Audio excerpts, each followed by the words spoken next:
The ongoing conflict in Gaza has once again entered a decisive phase, and at the center of the international debate stands Israeli Prime Minister Benjamin Netanyahu, who has made it clear that there will be no ceasefire agreement that leaves Hamas in control of Gaza. His stance has drawn global attention, not just because of its political weight, but also due to the way it shapes the broader trajectory of the conflict. Israel's security outlook and the humanitarian crisis unfolding on the ground. To understand the reasoning implications and overall dynamics of this declaration, it is essential to look at the key features, performance aspects, design elements, and unique selling points of Netanyahu's approach in both political and military terms. Netanyahu's key feature in this situation is his consistent framing of Hamas as an existential threat to Israel. For years, his political and military rhetoric has centered on the belief that any form of compromise that allows Hamas to survive or reassert power is simply a temporary pause before the next escalation.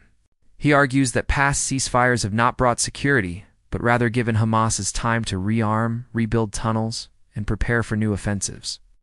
By rejecting a ceasefire that leaves Hamas intact, Netanyahu is essentially presenting his approach as a long-term security investment, positioning it as a more durable solution compared to temporary truces.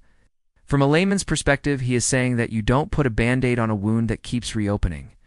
You address the root cause, which in his view is Hamas' control of Gaza. The performance aspect of this strategy lies in its ability to balance immediate military operations with international diplomacy.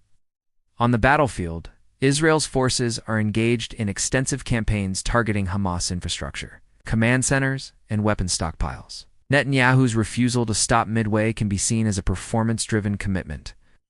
The operation is only successful if Hamas is significantly weakened or removed as a governing power. However, performance is not only measured militarily. It also involves Israel's ability to withstand global diplomatic pressure, manage relations with allies like the United States, and navigate criticism from humanitarian organizations and international bodies.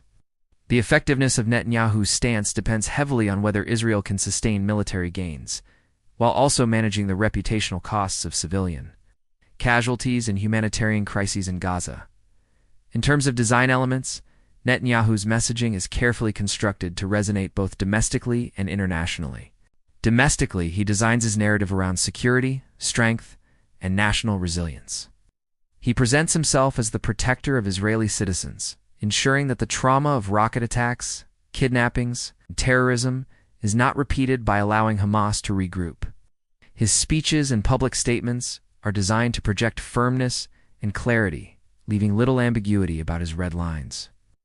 Internationally, the design leans on framing Hamas as a terrorist organization, not just against Israel, but against broader global stability. By emphasizing Hamas' ties to Iran and its militant ideology, Netanyahu seeks to design the conflict narrative in a way that places Israel on the side of counterterrorism, aligning its goals with those of Western allies.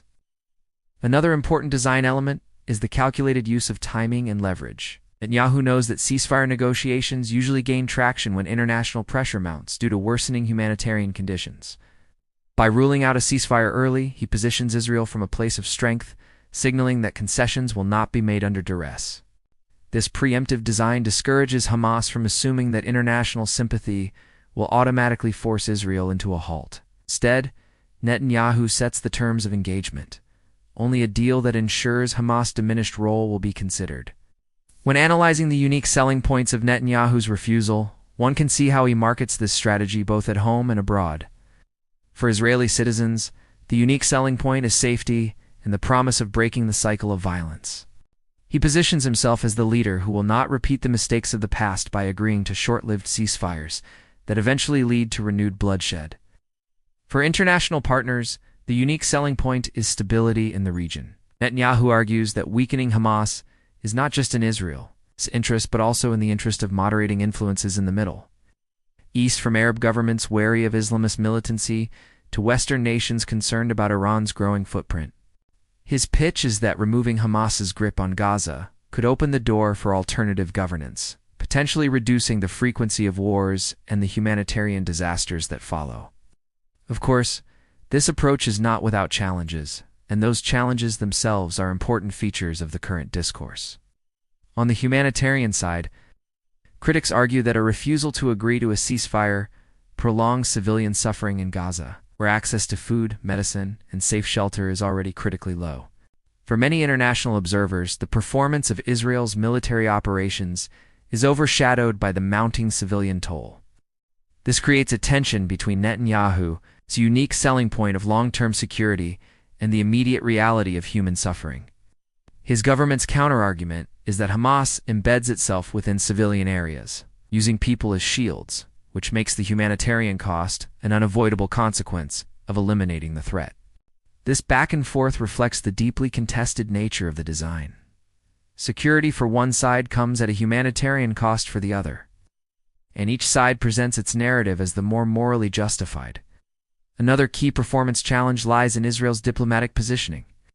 While the United States has historically supported Israel's right to defend itself, Washington also pushes for restraint in humanitarian access. Netanyahu's refusal to bend under international pressure risks straining relations, especially if civilian casualties continue to climb. The performance of his strategy in this arena depends on how successfully he can keep allies aligned, while rejecting proposals that might dilute Israel's military objectives. Balancing these contradictory demands is a delicate performance act, where overplaying military aggression can lead to diplomatic isolation, but underplaying it could weaken domestic political support. Netanyahu also leverages historical design patterns in his decision-making.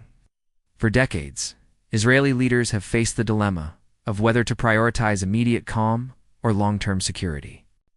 Past leaders who accepted ceasefires often did so to gain breathing space, but faced criticism when violence returned. Netanyahu designs his stance by learning from those patterns and presenting himself as a leader who won't repeat them. He is in effect redesigning Israel's traditional approach by declaring that temporary calm is not enough, structural change in Gaza's leadership is necessary. This reframing appeals to voters who are weary of recurring wars and feel that decisive action is overdue.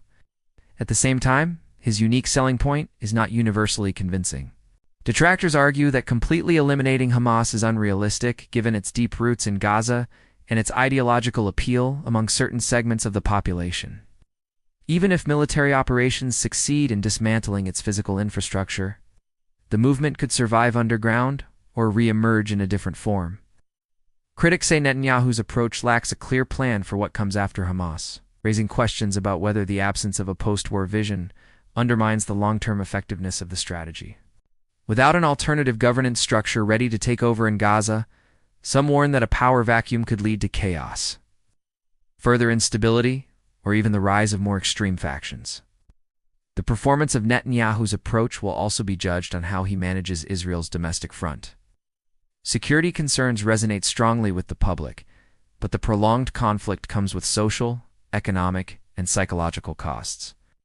Reservists are called back, families live under constant uncertainty, and the economy absorbs the shocks of war. To maintain legitimacy, Netanyahu must show not only military success, but also an ability to manage these costs. His political survival depends on whether Israelis perceive his refusal to accept a ceasefire as a necessary sacrifice or as an unnecessary prolonging of suffering. Ultimately, Netanyahu's stance against a ceasefire that leaves Hamas in Gaza is a multifaceted approach combining security priorities, political messaging, and diplomatic maneuvering. Its key features revolve around preventing Hamas from regrouping. Its performance is tested on both military and diplomatic fronts.